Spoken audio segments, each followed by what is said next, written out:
Assalamualaikum warahmatullahi wabarakatuh. Perkenalkan, nama saya Elva Syanistia Nur Hasanah, NIM 2019 008206 dari kelas 3A06 Manajemen. Terima kasih.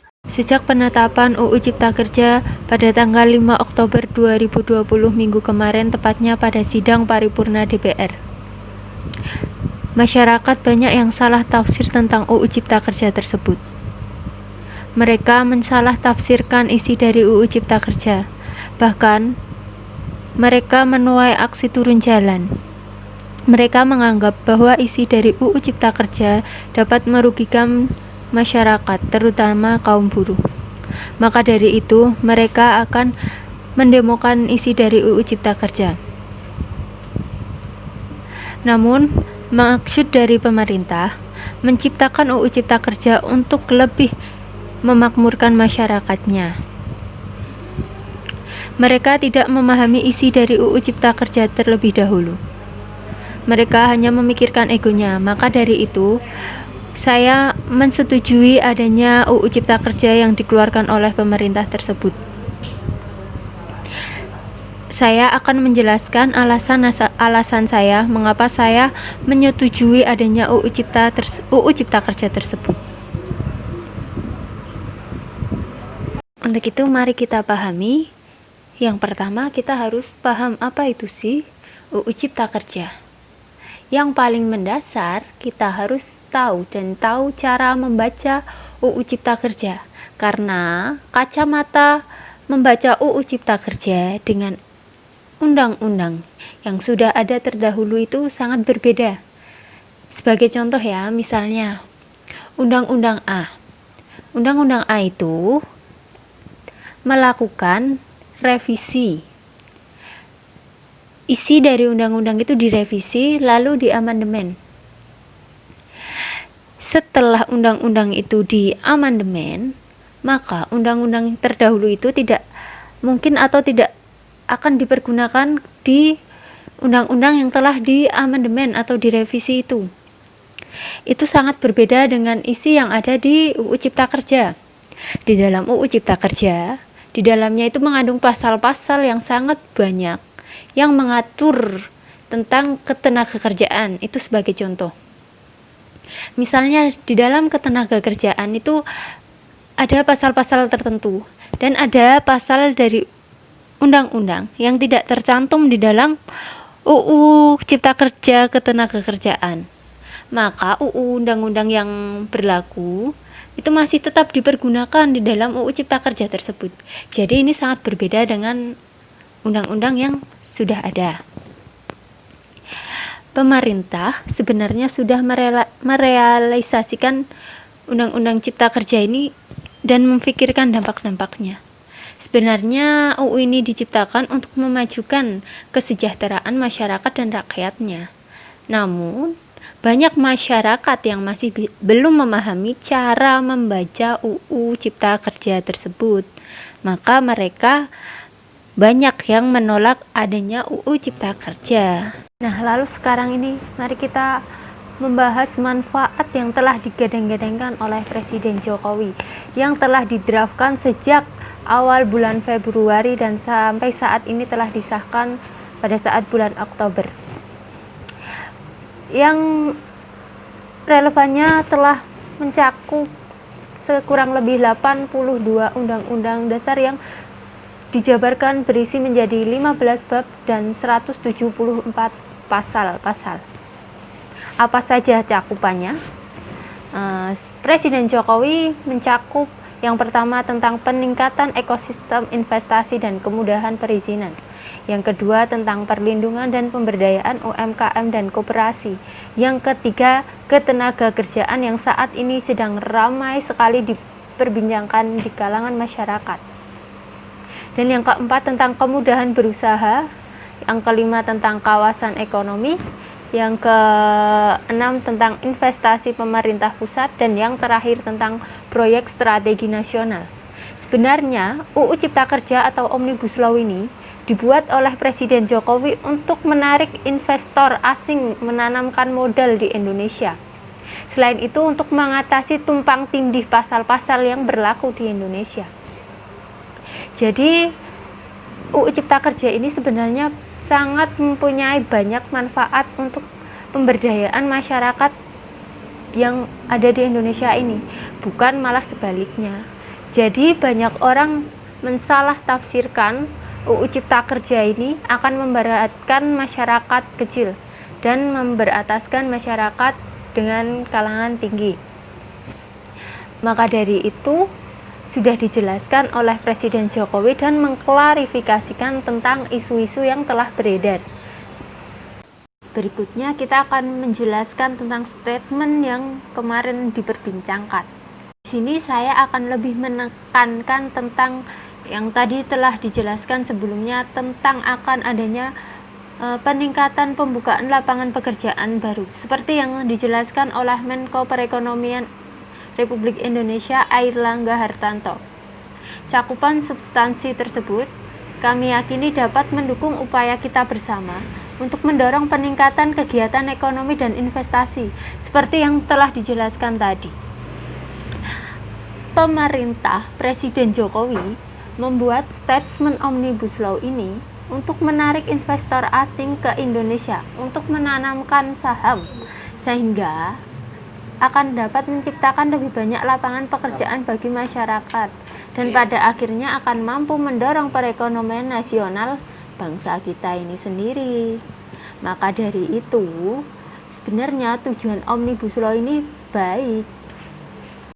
Untuk itu kita membutuhkan implementasi dari Omnibus Law itu ke depannya.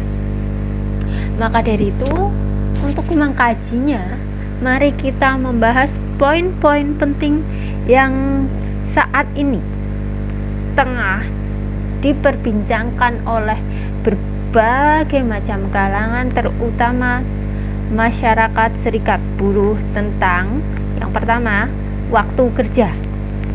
Mereka beranggapan bahwa mereka dijadikan sapi perah dalam tanda kutip karena banyak isu yang beredar. Mereka diberlakukan 6 hari kerja dan 1 hari istirahat dalam waktu 1 minggu. Padahal dalam kenyataannya itu tidak benar.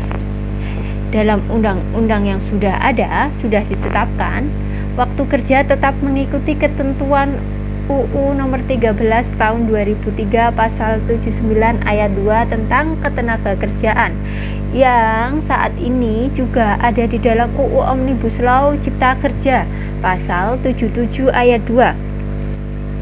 Di dalam Omnibus Law, pemerintah menawarkan 2 waktu kerja untuk perusahaan.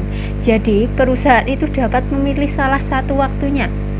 Waktu kerja sebagaimana dimaksud pada ayat 1 itu yang meliputi yang pertama itu 7 jam dalam 1 hari dan 40 jam 1 minggu untuk 6 hari kerja dalam 1 minggu. Yang pilihan kedua atau opsi kedua 8 jam 1 hari dan 40 jam 1 minggu untuk 5 hari kerja dalam 1 minggu. Jadi itu masih sama saja dengan waktu kerja yang sudah ada undang-undang terdahulunya. Namun di dalam kenyataannya, di dalam Omnibus Law ini, Presiden Jokowi mempunyai 2 option. Jadi perusahaan itu bebas memilih option yang pertama ataukah option yang kedua. Jadi para buruh itu tidak dijadikan sapi perah. Namun kenyataannya pemerintah menawarkan si pemilik usaha itu dan sudah tetap ditetapkan di dalam Omnibus Law itu mempunyai 2 option. Jadi begitu. Untuk itu mari kita membahas pokok perbincangan yang tengah hangat saat ini, yaitu tentang cuti haid atau melahirkan. Ya, benar sekali, cuti haid atau melahirkan ini sangat dekat sekali dengan para buruh perempuan. Di isu-isu yang beredar, banyak sekali informasi-informasi yang tidak benar tentang cuti haid dan melahirkan ini. Di isunya bahwa di dalam UU Omnibus Law Cipta Kerja ini, cuti haid dan melahirkan akan dihilangkan. Tetapi Pada kenyataannya, cuti haid atau melahirkan ini bukannya dihilangkan, tetapi tidak dicantumkan pembahasannya, perubahannya atau status penghapusannya. Karena kenapa? Cuti haid atau melahirkan ini berhak didapatkan oleh semua buruh perempuan karena sudah tercantum di dalam UU Ketenagakerjaan pasal 88 ayat 1 tentang pekerja atau buruh perempuan berhak memperoleh istirahat selama 1,5 bulan sebelum saatnya melahirkan anak dan 1,5 bulan sesudah melahirkan menurut perhitungan dari dokter kandungan ataupun bidan. Namun di UU Omnibus Law Cipta Kerja ini kan sudah dijelaskan di awal cara membaca dengan kacamata UU Omnibus Law dengan undang-undang yang telah berlaku terdahulu itu beda. Di dalam UU Omnibus Law Cipta Kerja tidak mencantumkan pembahasan itu bukan artinya menghilangkan undang-undang yang berlaku, tetapi tetap mempergunakan undang-undang ketenagakerjaan itu, tapi tidak dicantumkan ke dalam UU Omnibus Law itu. Jadi begitu, tentang cuti haid atau melahirkan itu tetap didapatkan oleh para buruh perempuan. Nah, yang selanjutnya yang menjadi perdebatan di kalangan masyarakat banyak yaitu tentang perjanjian kerja waktu tertentu atau PKWT. Nah, yang mereka takutkan bahwasanya mereka tidak akan bisa menjadi pegawai tetap. Tetapi dalam realisasinya perjanjian kerja waktu tertentu itu dibagi menjadi 2 poin. Pekerja yang memenuhi syarat-syarat tertentu atau pekerja tidak tetap, dan yang kedua memberikan perlindungan untuk kelangsungan kerja dan perlindungan hak kerja sampai pekerja selesai itu tetap ada, sudah tercantumkan di dalam Undang-Undang Ketenagakerjaan pasal 59 tentang mengatur PKWT terhadap pekerja itu maksimal dilakukan selama 2 tahun, lalu boleh diperpanjang kembali dalam waktu 1 tahun. Dan di dalam UU Omnibus Law Cipta Kerja pasal 59 ayat 2, PKWT tidak dapat diadakan untuk pekerja yang bersifat tetap. Jadi PKWT ini tidak diadakan untuk pekerja yang bersifatnya tetap. Pada pasal 59 UUK mengatur perjanjian kerja waktu tertentu terhadap pekerja itu maksimal dilakukan selama 2 tahun, lalu boleh diperpanjang kembali dalam waktu 1 tahun. Nah, di UU Cipta Kerja mencantumkan pasal 59 UU Ketenagakerjaan. Meskipun demikian, jangka waktu maksimum perjanjian kerja sementara dan jangka waktu perpanjangan maksimum belum secara spesifik diatur seperti dalam UU Ketenagakerjaan, namun disebutkan akan diatur dalam PP. Aturan teknis apapun yang dibuat menyusul pengesahan Omnibus Law jangan sampai membebaskan pengusaha dari kewajiban mereka untuk mengubah status pekerjaannya. Jadi setelah 2 tahun seorang perusahaan itu berhak menjadikan pegawainya itu menjadi pegawai tetap. Jadi seperti itu. Jadi yang ditakutkan masyarakat banyak itu tidak benar. Seperti informasi yang beredar itu tidak benar. Maka pemerintah Presiden Jokowi menginformasikan dan memberi konferensi pers untuk menjelaskan isi-isi yang berada di dalam UU Cipta Kerja Omnibus Law ini. Nah, yang berikutnya yang disuarakan para kaum buruh atau masyarakat tentang alih daya. Ya benar, alih daya ini juga menjadi perdebatan di kalangan masyarakat. Yang mereka takutkan itu bahwasanya mereka tidak akan mendapat pesangon karena alih daya. Tetapi pada realitanya di dalam UU Omnibus Law Cipta Kerja dan dipertegas pada pasal 66 ayat 1 tentang hubungan kerja antara perusahaan alih daya dengan pekerja atau buruh yang dipekerjakan didasarkan pada perjanjian kerja yang dibuat secara tertulis, baik perjanjian kerja waktu tertentu ataupun perjanjian waktu tidak tertentu. Kalau kalian membaca draft dari UU Cipta Kerja yang kurang lebih mencapai 900 halaman, itu sudah dijelaskan banyak poin-poin yang telah dijelaskan. Sebagai contoh, kita adalah seseorang dari perusahaan alih daya atau disebut outsourcing. Kita dipindahkan dari perusahaan satu ke perusahaan lain. Waktu kerja yang kita gunakan dalam perusahaan sebelumnya akan tetap dihitung. Jadi kita tetap berhak mendapat pesangon seperti kita menjadi seorang pegawai yang tetap. Itu semua sudah diatur dalam UU Omnibus Law Cipta Kerja dan dipertegas pada pasal 66 ayat 1. Jadi masyarakat atau kaum buruh tidak usah khawatir tentang alih daya ini. Nah, selanjutnya yang menjadi perdebatan di kalangan masyarakat atau buruh yaitu tentang upah. Nah, ini sangat berkaitan erat sekali. Mereka takut dong ya dengan upah, takut bahwasannya telah dihilangkannya upah minimum kabupaten atau kota.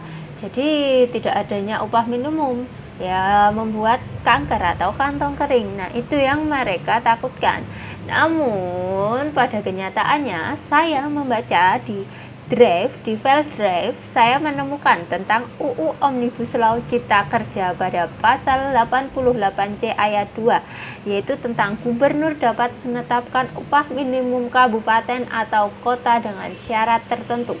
Dan itu tadi dipertegas lagi dalam pasal 88C ayat 5 tentang upah minimum kabupaten atau kota sebagaimana dimaksud pada ayat 2 harus lebih tinggi dari upah minimum provinsi. Saya ambil contoh, misalnya di Kabupaten Bantul dengan Kabupaten Kota Jogja itu berbeda. Misalnya di Kabupaten Bantul seorang gubernur itu menetapkan upah minimumnya yaitu sekitar 1.750.000. Nah, ini berbeda dengan upah minimum di Yogyakarta. Di Yogyakarta misalnya upah minimum telah ditetapkan oleh gubernur sebesar 1.850.000. Ini berbeda karena kegiatan ekonomi di kabupaten itu sudah berbeda. Tingkat pemberdayaannya juga berbeda. Jadi seperti itu. Yang ditakutkan oleh masyarakat banyak itu tidak benar. Bahwasanya upah minimum itu bisa ditetapkan oleh gubernur dari kabupaten atau kota itu sendiri dengan syarat-syarat tertentu yang berlaku. Yang selanjutnya, selain tentang perdebatan tentang upah tadi, juga yang menjadi perdebatan khalayak ramai di media sosial, masyarakat, dan kaum buruh tentang pesangon. Pada hakikatnya, yang ditakutkan oleh masyarakat itu tidak benar, karena pada isu-isu yang beredar tidak akan adanya pesangon bagi pegawai-pegawainya. Tapi pada realitanya, pemerintah memastikan bahwa pesangon betul-betul menjadi hak dan dapat diterima oleh pekerja atau buruh. Berarti otomatis pesangon itu akan didapatkan oleh seorang pekerja. Dan itu sudah menjadi hak mereka sendiri. Dan selain itu pemerintah sebenarnya telah membuat skema baru yaitu tentang JKP atau jaminan kehilangan pekerjaan. Karena sekarang ini sedang maraknya kasus corona atau COVID-19 sebagai contoh. Jadi pemerintah membuat skema baru tentang jaminan kehilangan pekerjaan. Tidak menambah beban bagi buruh atau pekerja. Lalu, pesangon ini telah ditetapkan dalam UU Omnibus Law Cipta Kerja pada pasal 156 ayat 1 yang berisikan di dalam hal terjadi pemutusan hubungan kerja. Pengusaha wajib membayarkan uang pesangon dan atau uang penghargaan masa kerja dan uang penggantian hak yang seharusnya diterima. Jadi, pada hakikatnya, seorang pengusaha, seorang pemimpin perusahaan itu wajib memberikan pesangon terhadap para pekerjanya. Dan itu wajib harus diadakan oleh sebuah perusahaan jika ada karyawannya yang telah usai masa kerjanya. Mereka berhak mendapat pesangonnya, karena itu sudah menjadi hak mereka sendiri-sendiri. Jadi seperti itu, bukannya pemerintah malah menghilangkan pesangon. Nah, yang menjadi perdebatan selanjutnya, kita meninggalkan kasus yang tentang pesangon tadi, yaitu kita ke tenaga kerja asing.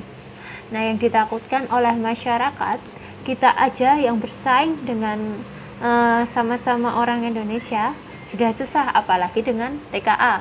Tetapi ternyata itu salah. Yang dimaksud dengan tenaga kerja asing ini yang sudah diatur dalam UU Ketenagakerjaan pasal 43 ayat 1 bahwa pemberi kerja yang menggunakan tenaga kerja asing harus memiliki rencana penggunaan tenaga kerja asing yang disahkan oleh menteri atau pejabat yang ditunjuk. Jadi tidak mudah untuk tenaga kerja asing masuk kerja ke negara kita. Tetapi yang diutamakan yaitu adalah orang yang dari Indonesia. Itu juga udah tercantum jelas dan ditetapkan dalam UU Omnibus Law Cipta Kerja pada pasal 42 ayat 4 yang tentang tenaga kerja asing dapat dipekerjakan di Indonesia hanya dalam hubungan kerja atau jabatan tertentu dan waktu tertentu serta memiliki kompetensi sesuai dengan jabatan yang akan diduduki. Yang perlu digarisbawahi yaitu tentang hubungan kerja untuk jabatan tertentu. Jadi TKA ini memiliki jabatan tertentu, tidak mungkin akan menjadi seorang misalnya manajer. Nah, itu sebuah perusahaan itu harus benar-benar meninjau ulang bagaimana si TKA itu bekerjanya. Seperti yang sudah dijelaskan bahwa TKA juga tidak akan segampang itu untuk masuk ke dalam ketenagakerjaan yang berada di Indonesia. Jadi yang ditakuti oleh para warga itu tidak benar. Maka dari itu, karena alasan-alasan tersebut, pemerintah mengeluarkan UU Omnibus Law Cipta Kerja ini untuk, saya ulangi sekali lagi, untuk menarik investor dari luar menanamkan modal di Indonesia. Karena jika tidak ada UU Omnibus Law ini, seorang investor itu akan ragu menanamkan modalnya ke Indonesia. Apalagi tentang yang tadi, tentang pesangon, upah pesangon. Nah, para investor asing itu sangat keberatan jika pesangon mereka dibayarkan oleh beberapa banyak. Jadi mendapatkan beberapa kali. Nah, di situ di dalam UU Omnibus Law dipersingkat dalam pencaitannya seperti itu agar para investor tidak keberatan menanamkan modalnya ke Indonesia. Jadi itu adalah strategi dari pemerintah untuk menaikkan daya ekonomis Indonesia dan untuk sebenarnya untuk usaha memakmurkan masyarakatnya. Jadi itu alasan mengapa saya mensetujui adanya UU Omnibus Law Cipta Kerja yang telah disahkan pada Oktober tanggal 5 ini. Begitu yang dapat saya jelaskan. Terima kasih. Sekian. Mungkin cukup sekian pembahasan tentang RUU Cipta Kerja dan alasan kenapa saya mendukung adanya UU Cipta Kerja. Bila ada kesalahan, mohon maaf. Sekian, wassalamualaikum warahmatullahi wabarakatuh.